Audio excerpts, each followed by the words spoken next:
Hi friends, YouTube पर आप सभी का स्वागत है। दोस्तों, मैं फिर से आप सभी के सामने अपने चैनल इग्नू लर्नर के माध्यम से एक बहुत ही मोस्ट इम्पॉर्टेंट प्रश्न लेकर आया हूँ इस वीडियो में। और यह एक ऐसा प्रश्न है जो हर बार एग्ज़ाम में आता है और इस बार भी एग्ज़ाम में इस प्रश्न के आने की संभावनाएं काफ़ी ज़्यादा है, क्योंकि अब तक जितने भी प्रीवियस ईयर में इस सब्जेक्ट की परीक्षाएँ हुई हैं उन सभी परीक्षाओं में जो है यह प्रश्न आ चुका है और इस बार भी एग्ज़ाम में इस प्रश्न के आने की संभावनाएँ काफ़ी ज़्यादा है। सो आप सभी से रिक्वेस्ट है कि आप एग्ज़ाम में जाने से पहले एक दफ़ा इस प्रश्न का आंसर आप ज़रूर पढ़ के जाइए। ओके, सो स्टार्ट करते हैं। और स्टार्ट करने से पहले आप सभी से रिक्वेस्ट है कि अगर आपने मेरे चैनल को अब तक सब्सक्राइब नहीं किया है तो सबसे पहले आप इस चैनल को सब्सक्राइब कर लीजिए, क्योंकि इस चैनल पे आपके सब्जेक्ट के इंपॉर्टेंट क्वेश्चन की वीडियो सबसे पहले आपको प्रोवाइड की जाती है। और साथ ही साथ जो क्वेश्चन आंसर का जो PDF होता है आपको टेलीग्राम चैनल पर मिलता है। तो बेहतर ये होगा कि आप इस चैनल से जुड़े, क्योंकि इन फ्यूचर जो है काफ़ी ज़्यादा हेल्प मिलने वाला है। ओके, तो प्रश्न की ओर आते हैं।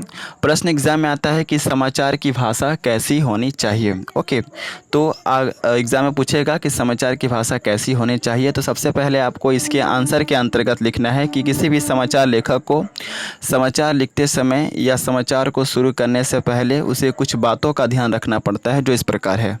अगर मान लीजिए कि हम समाचार के लिए अगर हम लेखन का कार्य कर रहे हैं तो समाचार की भाषा पर भी ध्यान देना काफ़ी आवश्यक है। और यहाँ पर समाचार की भाषा को हम कुछ महत्वपूर्ण बिंदु के अंतर्गत बताएंगे, जो कि आपको एग्ज़ाम में जो है वैसे ही लिखना है। ओके, तो सबसे पहला पॉइंट के अंतर्गत आपको लिखना है कि किसी भी समाचार लेखक को समाचार लिखते समय उसे इस बात का अवश्य ध्यान रहना चाहिए कि जब भी वह समाचार लेखन का कार्य करे तो उसमें उसी भाषा का प्रयोग करे जो भाषा आम बोलचाल की है, क्योंकि सभी लोगों को अच्छी तरह से समझ में आती है ऐसी भाषाएं।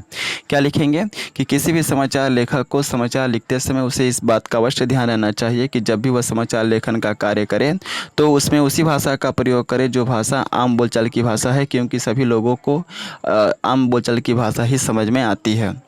दूसरा पॉइंट यह है कि किसी भी समाचार लेखक को समाचार लेखन का कार्य करते समय उसे इस बात का भी अवश्य ध्यान रखना होगा कि जब वह समाचार लेखन का कार्य करे तो उसमें वही बातें लिखे जो आवश्यक है या जो ज़रूरत है।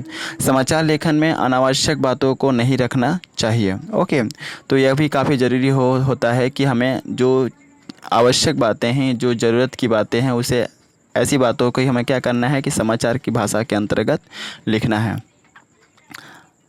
तीसरा पॉइंट है कि किसी भी समाचार की भाषा में भाषा का सरल होना काफ़ी आवश्यक होता है, क्योंकि सरल भाषा ही सभी को अच्छी तरह से समझ में आती है। ओके, तो किसी भी समाचार लेखक को समाचार की भाषा लिखते समय उसे इस बात का भी अवश्य ध्यान होना चाहिए कि जब वह समाचार लेखन का कार्य करे तो ऐसी स्थिति में भाषा का सरल रूप में प्रयोग करे, क्योंकि सरल भाषा ही जो है सभी व्यक्ति के समझने के योग्य होता है, जो व्यक्ति अशिक्षित है और जो शिक्षित है, दोनों के लिए ही। इसलिए काफ़ी ज़रूरी होता है कि भाषा का सरल भाषा का ही वह प्रयोग करें।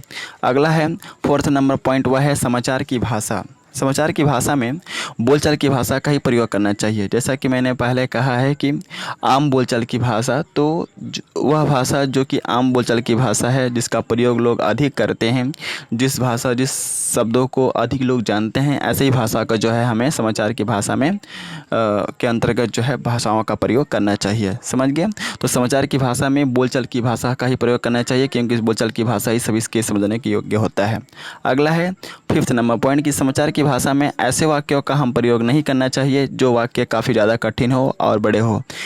ओके, तो 5th नंबर पॉइंट में आपको क्या लिखना है कि समाचार की भाषा में हमें ऐसे वाक्यों का प्रयोग नहीं करना है जो वाक्य काफ़ी ज़्यादा कठिन होते हैं या बड़े होते हैं। हमें छोटे वाक्य का प्रयोग करना है और सरल वाक्य का प्रयोग करना है, क्योंकि छोटे वाक्य और सरल वाक्य जो है सभी व्यक्तियों को जो है समझ में आते हैं। ओके, तो आई थिंक आप लोगों को समझ में आ गया होगा कि समाचार की भाषा कैसा होना चाहिए। और साथ ही साथ मैं यहाँ पे कहना चाहूँगा कि अगर आपको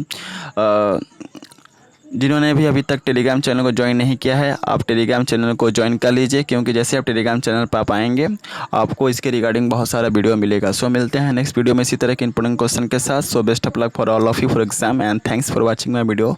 जय हिंद, वंदे मातरम।